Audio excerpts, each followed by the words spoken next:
here on site in the Tankwa Karoo on AfrikaBurn's new land. This amazing farm was a gift to us, and it's making so many more things possible for how we move forward into the future. Quaggafontein and Quaggafontein are incredible pieces of land. They're full of secrets and so much potential. This eco-trip has been the first tiny step towards a long-term picture that is bigger than any of us. We often speak about our desire to make the world anew. We have never had the amount of freedom to dream this thing we love into being as much as we do in this moment. This is really the ultimate blank canvas, an opportunity to experiment in a way we've never experimented before, and to shape what AfrikaBurn is together, and then to build it together as a community.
It's a very auspicious moment to be lighting this structure on our event site tonight. And thank you all for coming and being brave enough, because actually AfrikaBurn is about bravery.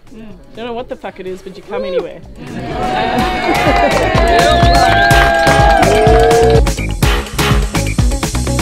We're at a phenomenal point in the history of AfrikaBurn, and the future could be brighter than ever before. So please join us. Come play, come work, come help us create the future of AfrikaBurn.